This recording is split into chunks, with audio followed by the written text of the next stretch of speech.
29 তারিখে আপনাদের ভোট আছে, এখানে তো সবাই মোটামুটি ভোটার আছেন তো? এই ভোটে যদি কেউ কোনো রকম আপনাদের প্রেশার ক্রিয়েট করে, কোনো ক্ষেত্রে জোরজবস্তি ভোট দিতে আপনাদের প্রচেষ্টা করে, সম্পূর্ণ ক্ষেত্রে আমাদের সাথে যোগাযোগ করবেন। কোনো রকমভাবে ভোট দিতে ভয় পাবেন না। আপনার ভোটটা আপনারা দেবেন, যাকে ইচ্ছা তাকে দেবেন, আপনার গণতান্ত্রিক অধিকার। আপনারা যাকে মন চায় তাকে ভোট দেবেন, কিন্তু ভোট আপনারা দেবেন।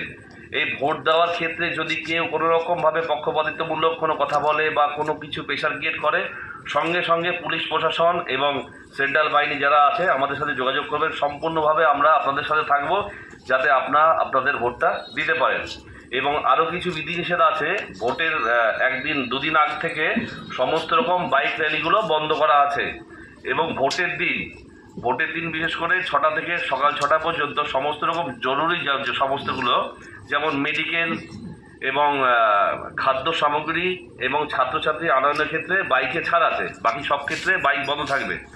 এবং অফিস কাছারি যারা যাবেন তাদের ক্ষেত্রেও ছাড় থাকবে, কিন্তু সেক্ষেত্রে উপযুক্ত প্রমাণ আইডেন্টি কার্ড তাদের দেখাতে হবে। এইভাবে আপনারা কোনো রকম ভয় পাবেন না। আর যদি এই যেগুলো বাইকের ব্যবস্থাগুলো করা আছে সেগুলো যদি বিধিনিষেধ মানা না হয়, তাহলে কিন্তু আইনত ব্যবস্থা নেওয়া হবে। আর আবার বলছি, যদি আপনাদের কোনোভাবে ভোট দিতে কোনো ব্যক্তি বা কোনো দল আপনাদের ব্যাঘাত ঘটায় বা ভয় দেখায়, সম্পূর্ণভাবে আমাদের সাথে যোগাযোগ করবেন। আমরা আপনাদের সহায়তা করবো যাতে আপনারা নিজস্ব ভোটগুলো দিতে পারেন। ঠিক আছে? কারো কোনো কথা, কারো কোনো অভিযোগ আছে কি? না। ঠিক আছে।